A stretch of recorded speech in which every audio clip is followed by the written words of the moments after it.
আসসালামু আলাইকুম। আমার আজকের রেসিপি সজনে ডাঁটা দিয়ে তেলাপিয়া মাছের ঝোল।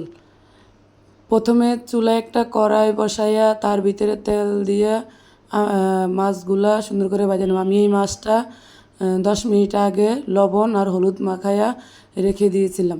এভাবে মাছ রেখে দিলে মাছের ভিতরে লবণ ঢুকে এই মাছটা খেতে অনেক ভালো লাগে।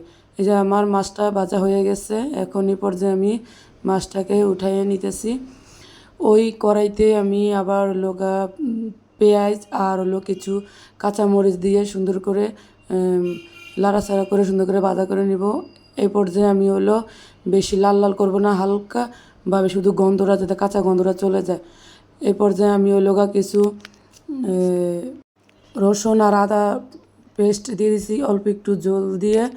তারপর এখানে লবণ, হলুদ, মরিচ পরিমাণ মতো সব কিছু দিয়ে দিবেন, যে যে পরিমাণ মতো রান্না করে সেই পরিমাণ মতো। তারপরে ভালো করে এই মশলাটাকে কষাতে হবে। একদম দেখেন আমার তরকারির মশলাটা কীভাবে একদম পুরো তেল উঠে গেছে। কিছু সজনে ডাঁটা আর আলু আমি ধুয়ে একদম লম্বা লম্বা করে বড় বড় করে কেটে রেখে দিয়েছিলাম, এগুলো আমি দিয়ে দিচ্ছি। এখন ভালো করে ঝোলের ভিতরে মশলাটার সাথে ভালো করে মিশিয়ে ঢাকা রাখবেন। ঢাকা রাখার পরে ঢাকনাটা উল্টিয়ে আবার সুন্দর করে ঢাকা দেবেন। এই পর্যায়ে আপনারা চুলার আঁচটা একদম কমিয়ে রাখবেন যাতে মশলাটা না পুড়ে যায়।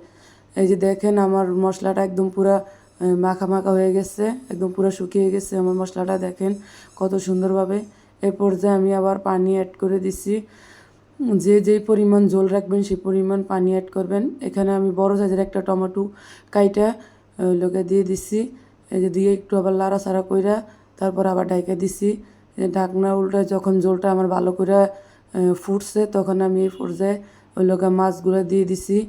এই পর্যায়ে মাছগুলো দিলে হয় কি মাছের ভিতরে ময় মশলা ঢুকে, তখন এই মাছগুলো খাইতে অনেক ভালো লাগে। সেজন্য আমি হালকা করে লাইরা সাইরা আমি আবার রেখে দিছি। দেখেন আমার তরকারিটার ঝোল বেশি নাই, একদম এই পর্যায়ে আমার ঝোল ঠিক আছে। আমি একটা করে দেখছি যে আমার আলুটা সিদ্ধ হয়ে গেছে।